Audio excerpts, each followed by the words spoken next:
c'est la première demande des patients et en effet, anatomiquement, c'est la zone du visage où on a la peau la plus fine et donc qui va s'abîmer malheureusement le plus vite. Chez les patientes très jeunes, même quand elles arrivent avec une demande parfois de chirurgie des paupières, on peut un peu retarder l'intervention avec un décontractant musculaire qui est la toxine botulique. Évidemment, on discute avec la patiente, mais je leur propose toujours ça, mes patientes jeunes, parce que le fait d'utiliser un décontractant musculaire sur ce muscle qui entoure l'œil et qui à chaque contraction va tirer la queue du sourcil vers le bas et la paupière vers le bas, et bien vous ouvrez le regard et vous faites disparaître toutes ces petites ridules qui sont parfois la demande de la patiente, qui est juste la mal verbalisée.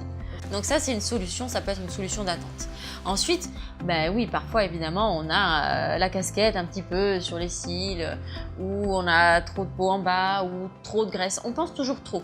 Pour ça, on peut réduire la quantité de peau par une toute petite incision qu'on camoufle ici dans le pli sur la paupière supérieure, réduire la quantité de poche inférieure en passant par la muqueuse, donc on ne fait aucune cicatrice sur la peau. Ça, c'est les chirurgies de résection. Mais quand on regarde quelqu'un, son regard, c'est pas juste la fente orbitaire, c'est des cheveux jusqu'à la racine du nez. Donc, on va regarder la position du sourcil, on va regarder les joues, sont-elles creuses? Parce qu'une joue creuse va vous aggraver une poche orbitaire. Et donc, il y a aussi des blépharoplasties, entre guillemets, d'addition. Vous avez une grosse poche orbitaire, mais une joue creusée, et on va jouer sur les balances pour avoir un résultat naturel. On va enlever un peu de poche et on va repositionner la pommette à sa place et on va avoir une harmonie sur toute la partie inférieure du regard, un soutien. Donc c'est une chirurgie qui est, quelles que soient les techniques utilisées, qui est une chirurgie que je fais sous anesthésie générale légère. Je dis légère parce qu'il n'y a pas besoin d'intubation. On met un petit masque dans la bouche pour aider le patient à respirer, c'est tout. Donc c'est juste, il dort.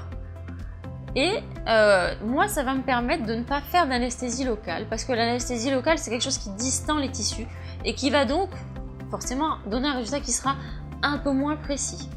Donc, de ne pas infiltrer, ça va, me permettre d'être plus précise, et de me permettre d'utiliser ces tout petits bistouris laser qui permettent de couper et de chauffer, et ainsi de ne pas avoir de bleu.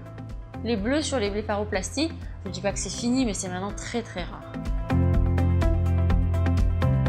Dès le soir même, vous êtes à la maison, vous êtes accompagné de vos meilleurs amis les glaçons, pendant 4-5 jours, un peu surélevés, et suite simple, généralement pas de bleu, de l'œdème comme si on avait pleuré en fait, c'est les yeux gonflés. Ces yeux gonflés, on les a quand même pendant une petite semaine, donc il faut penser à pas avoir trop d'activité sociale pendant une semaine. S'il y a des fils, si on fait la paupière supérieure, là aussi c'est une semaine, ça fait pas mal. Donc là aussi, un petit peu de Doliprane, et voilà, ça suffit pour calmer les petites douleurs que ça peut engendrer.